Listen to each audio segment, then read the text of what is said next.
Welcome to Pixel Pizza, Did she say pizza? your ultimate source for chiptunes, video game talk, and pepperoni.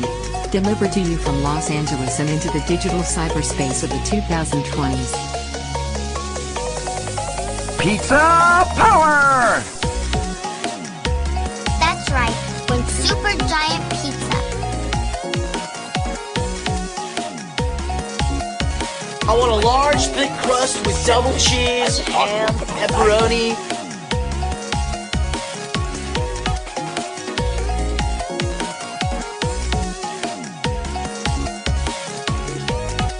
Hey, where's my pizza? Pizza time.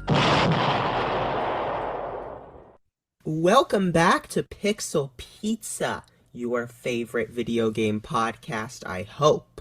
And this week, we started off our episode with our chiptune artist of the week, Retro Asobi, and his track Ghost Man. So, hope you enjoyed that, and now we are jumping into our second episode of the year, and we have our most cursed episode yet. Watch out, listeners, because we are speaking with the creator and director of the hit indie game Curse to Golf at Shuhai Labs, Liam Edwards. How you doing, Liam?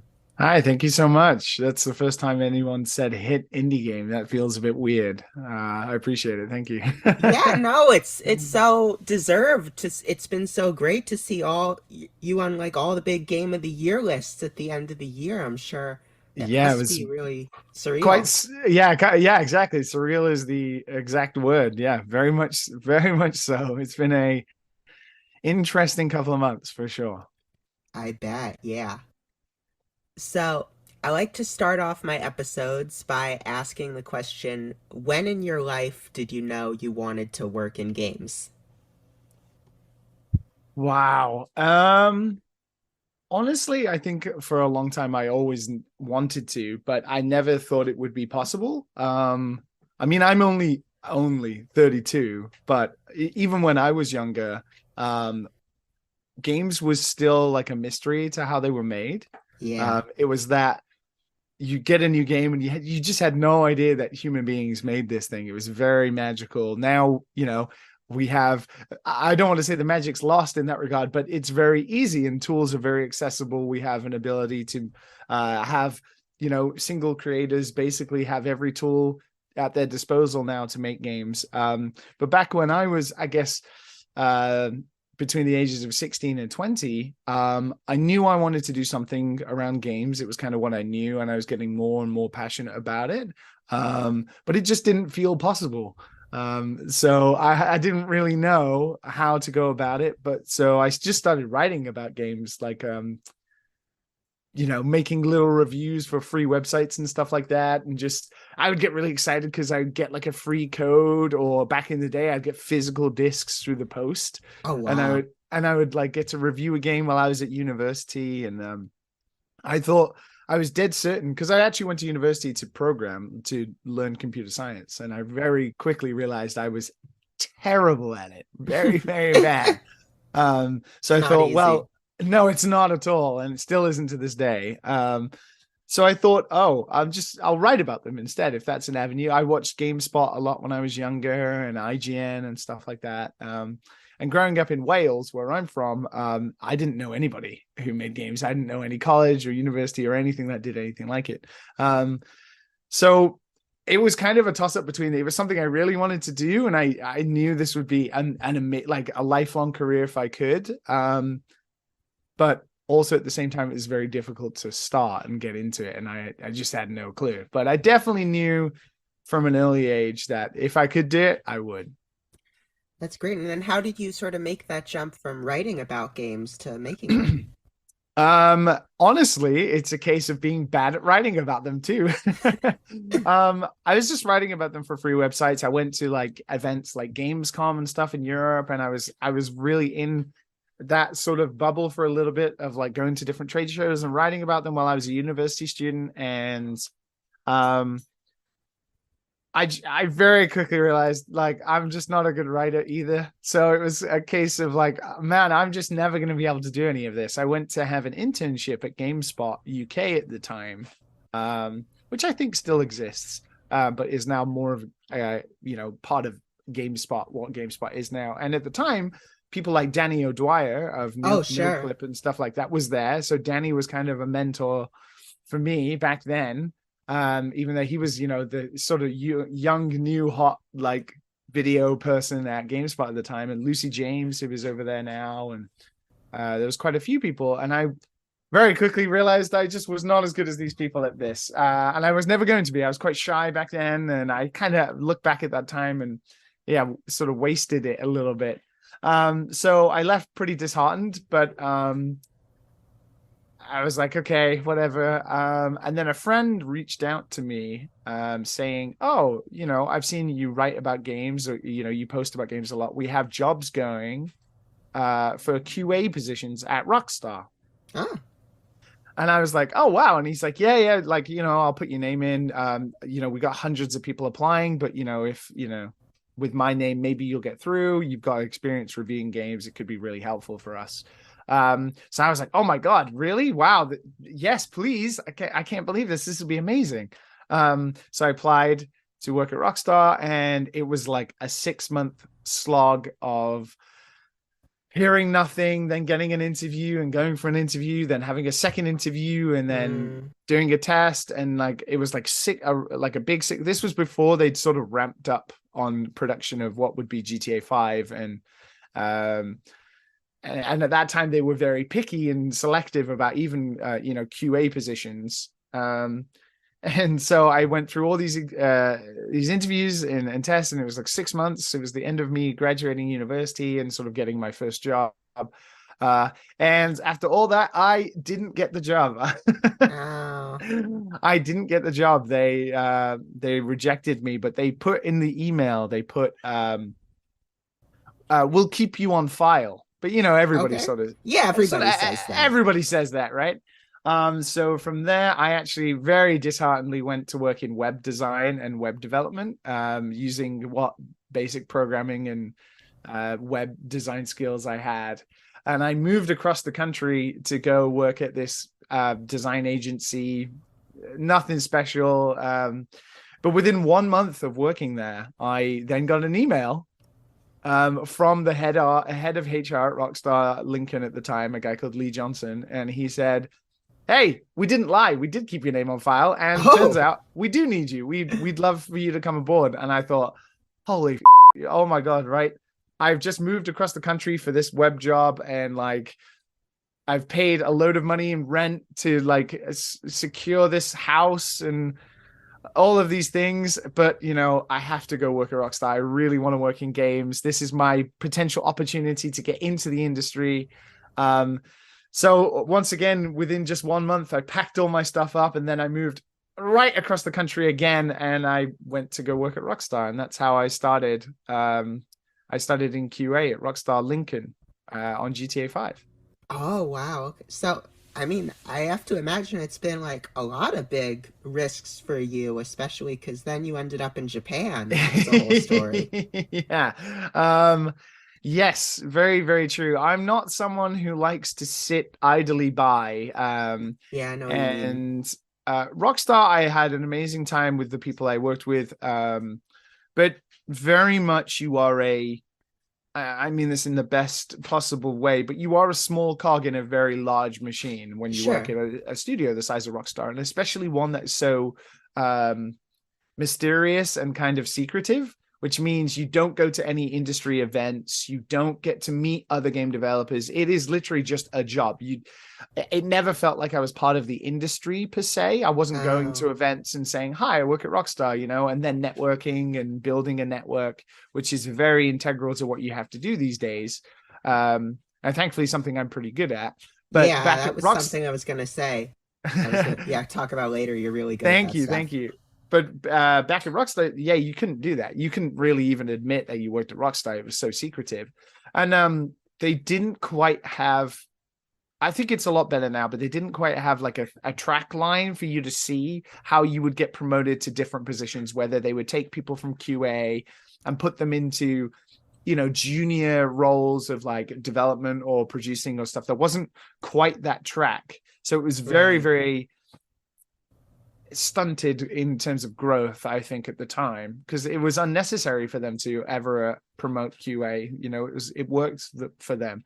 And it was really hard work. It was an extreme, it was 6 days a week at that time before all the Kotaku articles came out about Rockstar. Back then, it was 6 days a week. It was 12 hours a day, every day. You couldn't take vacation. It was a tough time for sure, and very tiring, and very, especially at QA, it can be quite mundane at times. It's integral work, but very, very repetitive and difficult to focus. So after about 4 years, we shipped GTA on next gen at the time, which is PS4 and Xbox One, I guess then. And we were just doing DLC, and then we were getting ready to do Red Dead Redemption 2. And at that point, I just didn't want to go through another 4 years of something similar to GTA 5. So I decided to, this is not for me anymore. I'm going to do something else. And at that point, I wanted to just be out of games a little bit. I was so tired.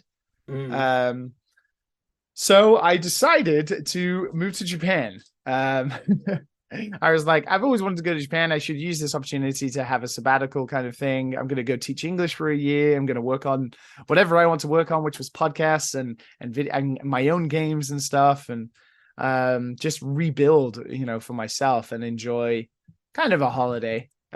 Really. But then I came over to Japan and I started making prototypes for games, and 8 years later, here we are. I'm still here. Yeah. That's pretty incredible. It's been a long time.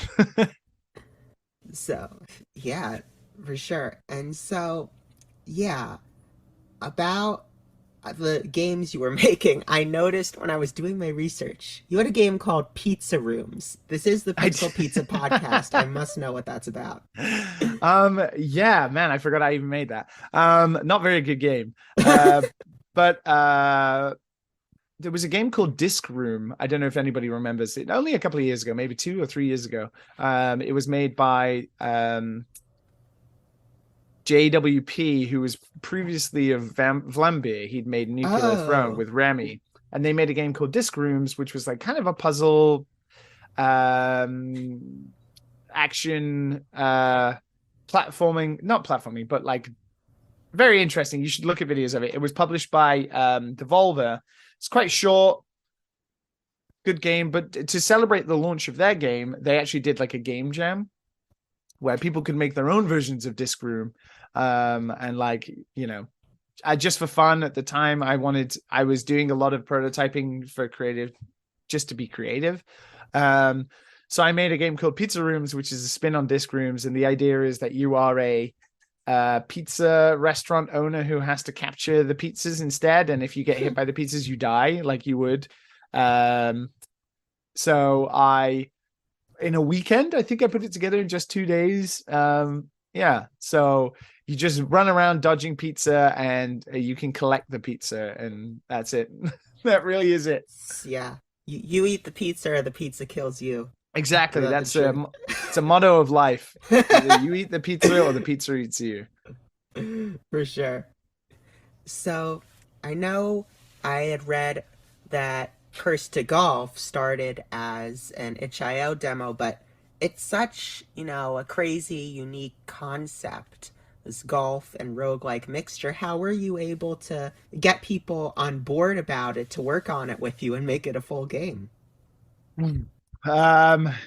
It's that still surprises me to this day, actually. I don't know why the combination of those two things and sort of what it was so appealing to a lot of people. But originally I made the prototype because Corona hit and we all had a lot of time on our hands and we were staying inside. And one of I play games, but I don't play a lot of games. What I tend to do with my time is make games. And I love the process of prototyping ideas.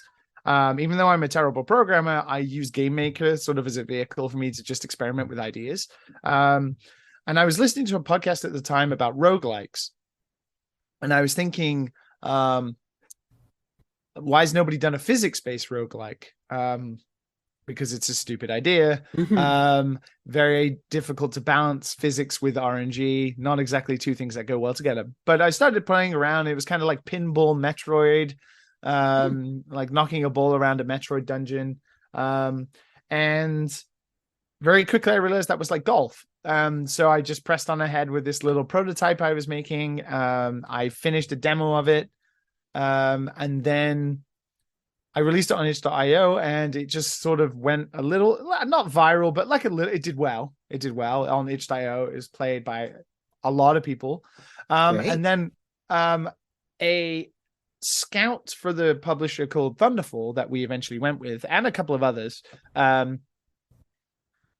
reached out and said, hey, his guy called Ed Valiente, he's like, hey, this is like a Nintendo game to me. This is like a long lost Nintendo game. And for me as a kid who is entirely inspired by Nintendo, growing up, that was like the magic words to me. And he was like, hey, if I give you some money, will you make a full version of this? And I was like, absolutely. Now, unfortunately though, based where I live, Japan, it's very hard for me legally to take a lot of game budget money to make a game. So I had to find a partner to work with, and somebody I'd worked with prior at a studio called Q Games that I used to work at. Mark Lentz, our producer, had gone over to this new studio called Chuhai Labs, previously called Vitae Backroom. And Mark, while he was there, they were looking for new projects, and Mark thankfully trusts me after working together for a long time. And he said, hey, we'll make this together. Like, this game's rad. Like, you've already got the funding. We'll build the team here, and you can, we can build it here at Chuhai. So that's sort of what happened. And then we went through the rigmarole of signing contracts and making sure everyone's covered and blah, blah, blah. But then I managed to get, build a team at Chuhai. Actually, it's just pretty much just me and Sean, the lead programmer, with help from a couple of others. And then we got contractors. But thankfully, because it was official, it was Chuhai, there was a studio and stuff, it was a lot easier to hire pretty amazing people like John Davies, who is our pixel artist, Mark Sparling, who is the amazing musician behind the game, and Liz and Nathan and everybody who worked on it. Eventually, we managed to build this amazing team around the fact that Chuhai was the vehicle for that. So, yeah, I didn't necessarily convince people with the game per se, but I definitely put the things in place to make it happen. That's great. It all came together like that. Yeah, very lucky. And yeah, as we were sort of discussing and alluding to before, great reason why it came together was because of that connection you had. So as a developer, and also just personally, like, I feel like, me and a lot of other people have been saying going into the new year, I want to keep up connections with people. I want to feel like I'm staying in touch. Yeah, exactly. Yeah. So yeah, how do you do that? I, for one, like it. So that is a big difference, I think, for me and a lot of people maybe in the industry, is like networking is a necessity for a lot of people, but it's not necessarily in their wheelhouse and skill set to be able to do so. Whereas I grew up being quite a social person. I had a big group of friends who we'd all go skateboarding and out drinking and stuff together. I was always in very sociable places. I'm not necessarily an introverted person. So networking and stuff like that is essentially me just getting to hang around with very cool people and friends. Therefore, why would I ever complain about doing something like that? So once I have that sort of very, I would say, fortunate attitude towards it, network for me is very fun. It's something I actively look forward to. But if I was to impart advice from that, is just be nice. That is honestly the biggest thing about networking. You tend to meet the same people over and over again. The games industry, for as large as it seems, is not. It's very small. You will see the same people over and over again. And you never know, the person you say hello to and have a conversation with, that you go away thinking, wow, that was really cool one year, 4 years later, that person might be the person who like makes or breaks your game, whether it's a content creator or it's a publisher or it's another developer who ends up helping you. It really is important to just be nice, be present, and, you know, enjoy it if you can. I know it's very hard. A lot of the games industry, a lot of people are introverted and networking can seem quite daunting, but truly, you know, open yourself up to it and seeing it as like getting to meet really cool people and friends or people who will become your friend really makes a difference. So be nice is my main one. Very good advice. I heard other people, going back to Curse to Golf, some people have called it a golf simulator. Some people have called it an adventure game. Where do you stand? It isn't any, I don't know. I really don't know. To me, it's a golf-like. Like that's the way I describe it, which means it's not quite golf. It's golf-like. It's like golf, but it's also kind of a roguelike, and it's not really a roguelike either. So it's kind of roguelike-ish. So golf-like works nicely for me. I don't know. It's like, it's kind of a puzzle platformer as well, with a unique vehicle of movement. So when people say it's like a puzzle platformer, I don't disagree with them either. I don't know. I'm very lucky to have just made something that's quite unique. And people can talk about it in, I don't know.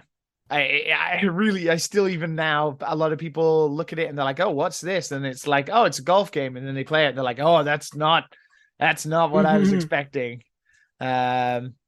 So yeah, I really don't know. If people play it, if they like golf games and they play it and they enjoy it, that's great. If they like roguelikes and they play it and they enjoy it, that's great. I apologize for all those disappointed if it's not one or the other enough. Some people want it to be a full-on golf game, but yeah, it's not quite that. Well, yeah, who it resonates with, and that's what's important for sure. Yeah, I think it being what it is what resonates mostly with people. If it was too much golf or it was too much of a roguelike, then it would kind of not sit enough in either genre and wouldn't stand out the way it does. Was it hard to find that balance? For sure. Yeah, because I try to stay as true as possible. Like, I grew up playing golf. It was something that was like a cursed thing for me when I was younger. So I try to stay as true as possible to golf and the rules. And there's a lot of terminology in Curse to Golf that, you know, everything is particularly true to golf. I don't try to make situations where it wouldn't be unrealistic, apart from the fact that you're 2D side scrolling. And I don't think I could make a very good roguelike because I'm not a very in-depth stats, you know, driven person. Like, I get very lost in the weeds with that, so I couldn't make a full-on roguelike, but I could make like a partial one that takes small elements, the elements that stand out, like, you know, doing it again, meta progression, etc. So yeah, it was hard to balance those things because I'm very lacking as a designer for a roguelike purpose, but I could stay true to the golf bit, but also not bore the player with it being full-on golf. That's true, yeah. And the setting certainly helps it from being boring too. Yeah, the setting is like, I don't know necessarily how I came to, I'm not sure like whether that was necessarily, I can't even say that. It was on purpose. There you go. I'll just cut that word out. I don't know if it was on purpose. I just wanted to make something that was inspired by Castlevania because I love the aesthetic of Castlevania. Oh, yeah. And so it just all fell to pieces and fell into place. Not pieces, that sounds negative. It all fell into place neatly because we could riff off Castlevania. And then I thought, oh, what if, you know, if you were trapped in like a golf hell, and then Purgatory came about, and then it all sort of just built nicely on top of each other. And then we got to really go crazy with it. And like, we got Liz, who is this wonderful narrative designer who works at Obsidian, a great friend who helped sort of flesh it out a bit more and, you know, make it have a little more grounds to it. And then one of the main things I love in video games is memorable characters. Oh, yeah.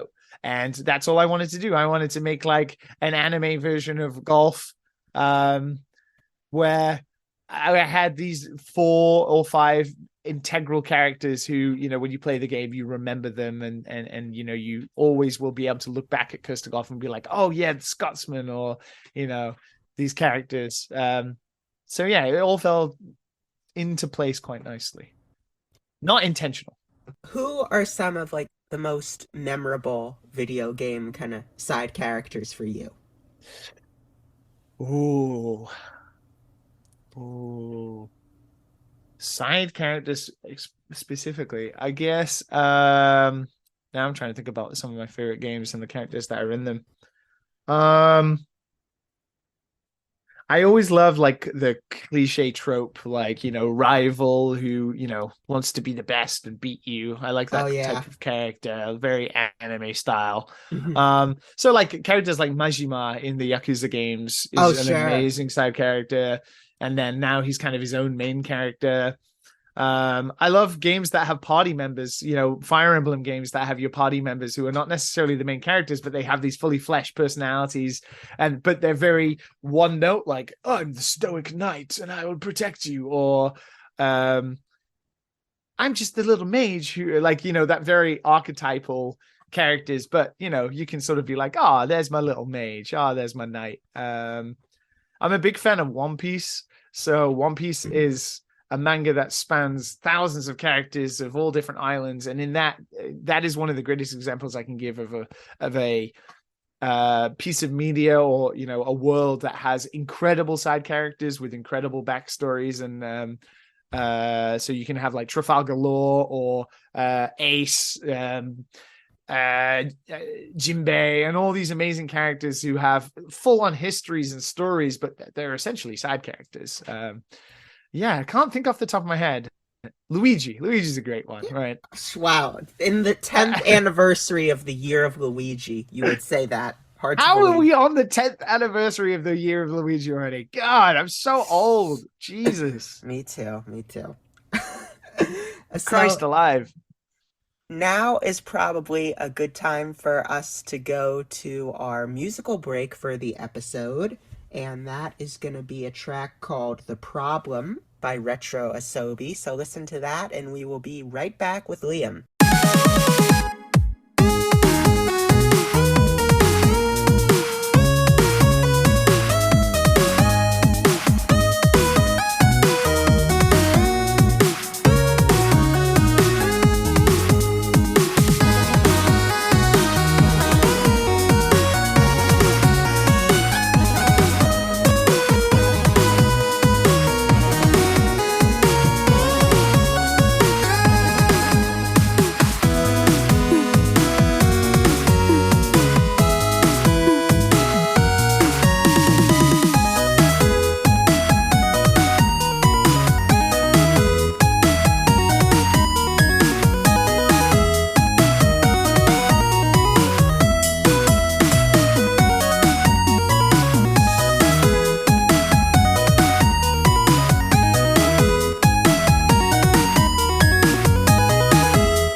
So welcome back to Pixel Pizza. You just listened to The Problem by Retro Asobi, and now we are back with Liam Edwards talking about Curse to Golf.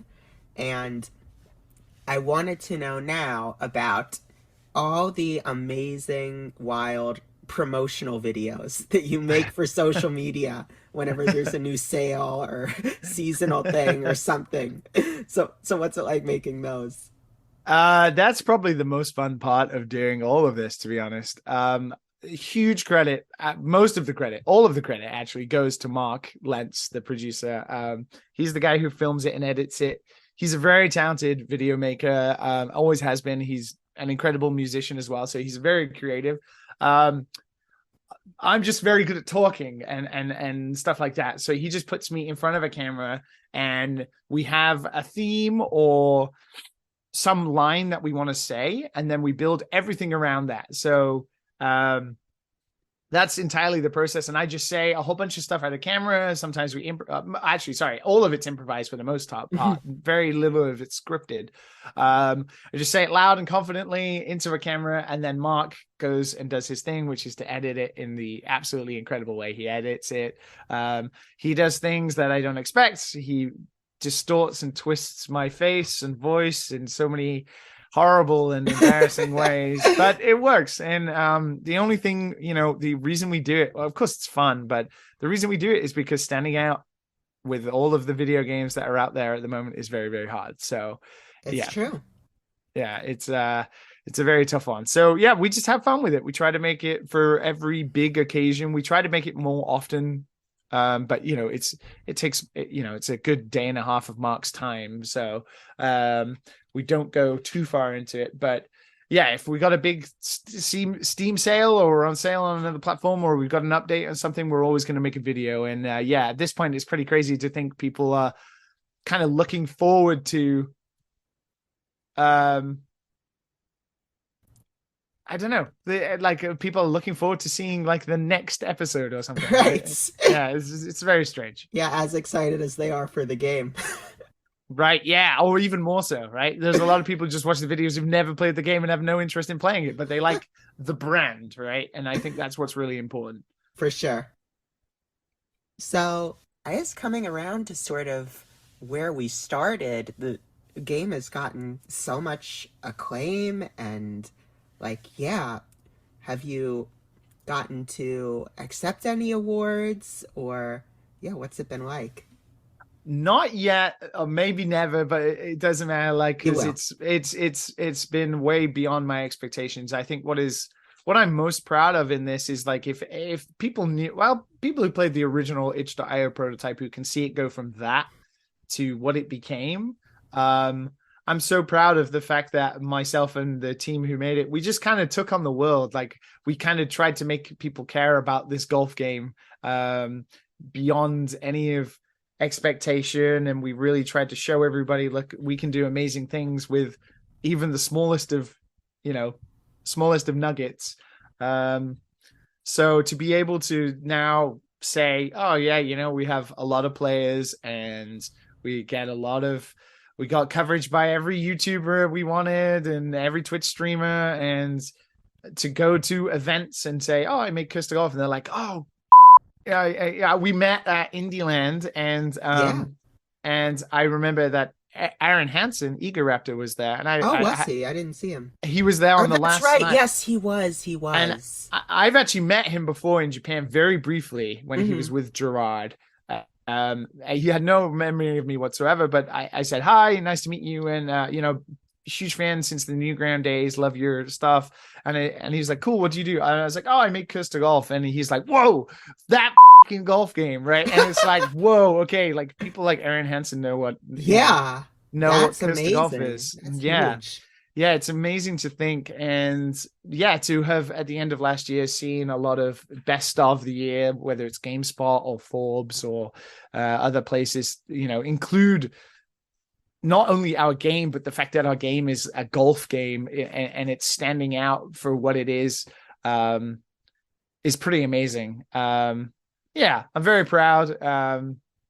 And yeah, it's all very surreal. I don't take it lightly because it might, more than likely, considering how volatile the games industry is, it won't happen again. So I'm just enjoying it while it's happening. All right, well, as you should. Thank you. Appreciate it. I'm glad about that. And I know you said you did some skateboarding. Is Cursed to Skate next? Somebody was talking to me yesterday about Cursed to like cricket or Cursed to football or something. It's weird because when I say those things, they sound so silly. Like Cursed to Skate, that's a pretty good title. Cursed to football, Cursed to cricket, they don't roll off the tongue as well. I have no idea why Cursed to golf works. I don't know. Maybe one day. I play a lot of football. I did used to skateboard. Who knows? Maybe one day. Got a lot of games. It's going to be awesome. Got a lot of games in the brain. That's a good position to be in. Yes. Yeah, it is. Sometimes as a creator, you got nothing floating around in there. Oh, mine is the absolute opposite. It's building the team to make all of these wacky ideas, unfortunately. Yeah. So I think, we'll see. We'll see what's next. For sure. So I also wanted to talk with you. You had a very successful podcast of your own, the Final Games podcast. And that got a lot of acclaim itself, and you had some incredible guests over the years. I was going through Greg Kasavin of Supergiant, Yuri Lowenthal, the voice actor, Rami Ismail, we were talking about before. Yeah. How did you make contact with all these incredible people? Back then it was pure sheer will and like enthusiasm to just, try to convince them. I think it goes back to being nice and stuff like that. Like the games industry is full of wonderful people, honestly. Everybody you name there is a very friendly and wonderful person that they're very happy to, appear on these things. I think one of the things that was working in Final Games' favor is the premise of the show is a unique one in terms of like you are on a deserted island and you pick 8 games to take with you. So that kind of stood out a bit more than maybe another type of show. So back then it was pure will. And then once they spoke to me via the podcast, they got to know me. And then when I would go to events and I would see them, I'm very lucky to then convert that into a friendship. And then from there, it, helps. And they're always willing to do introductions to other people. And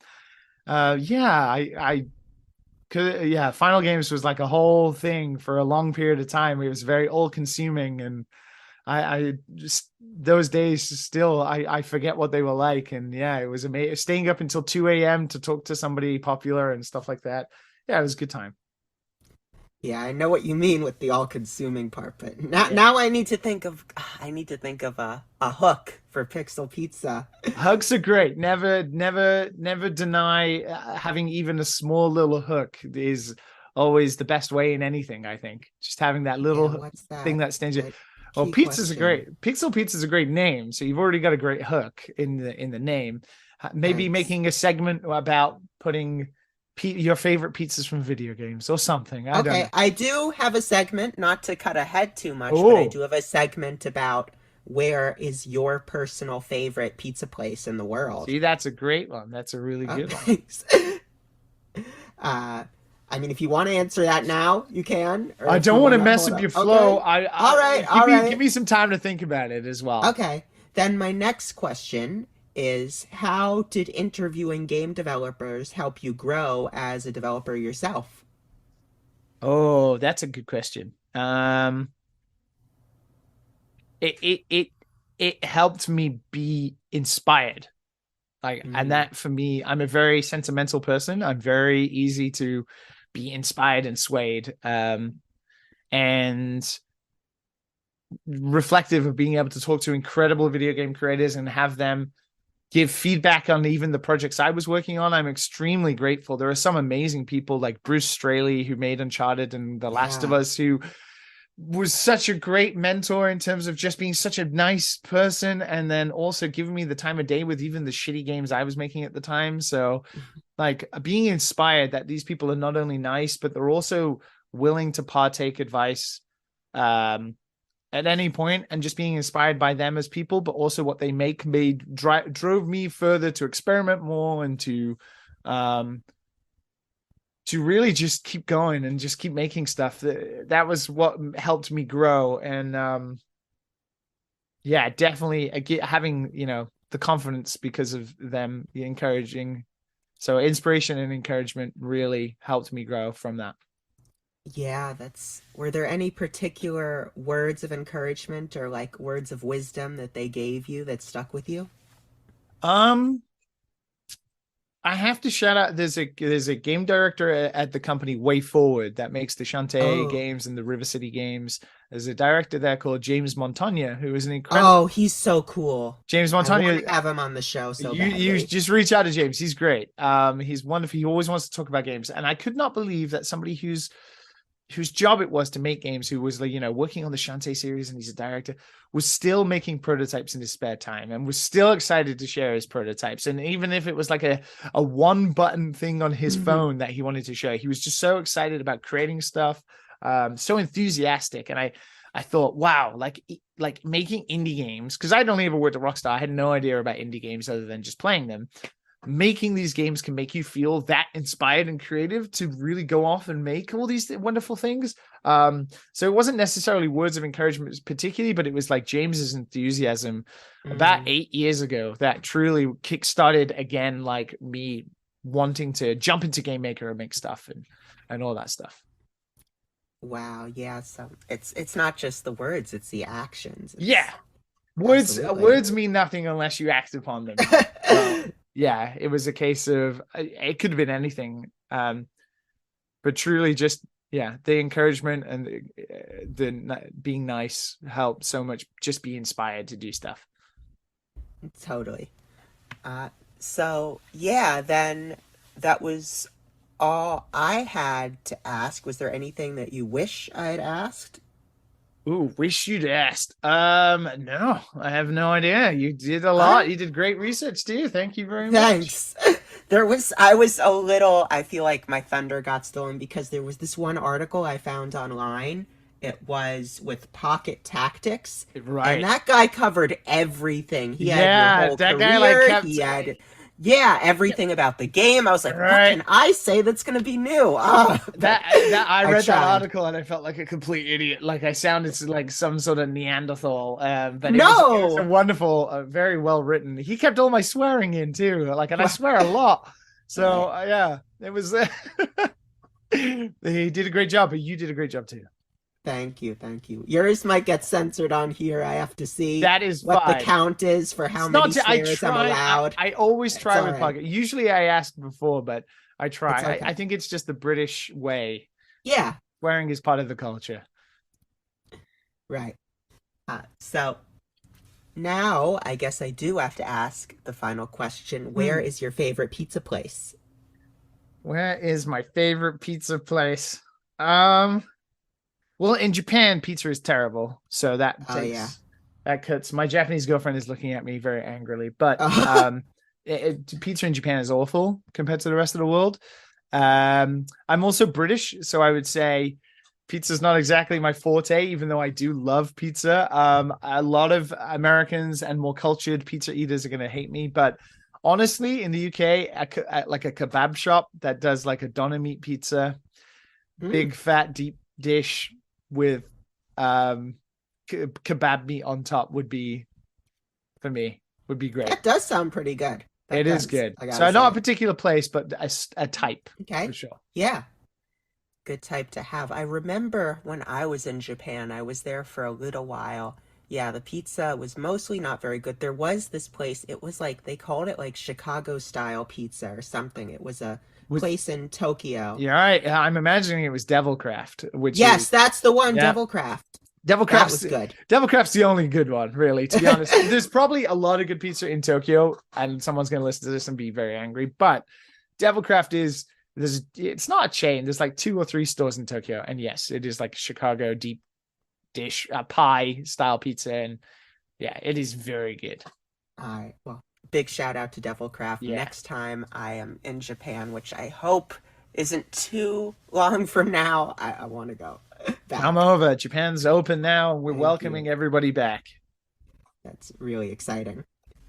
So that marks the end of a great episode of Pixel Pizza. Thank you so much for joining me, Liam. Thank you so much for having me.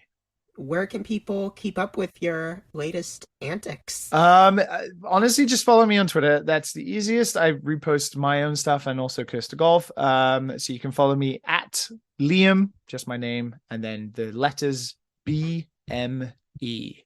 So Liam BME. That's me. What do those stand for? I've wanted to know. A lot of people ask that. It stands for my old gamer tag back in the day, which was I play a lot of fighting games. So it Yeah, was me too. button mash effect. Oh, okay. That was it. I thought it was Big Man Edwards. But... Big Man Edwards. Oh my God, that's a great one. That's now what it stands for. Big Man Edwards. I am a big man, so yeah. Big Man Edwards. I like it. That's a good one. All right. Liam Big Man Edwards. Oh, I like it. Thanks. All right. Well, we will see you next week, listeners, with another cool guest and heading out with one more track from our chiptune artist Retro Asobi that is called Coming Home. So let's bring it on home for Pixel Pizza. Bye-bye. Goodbye.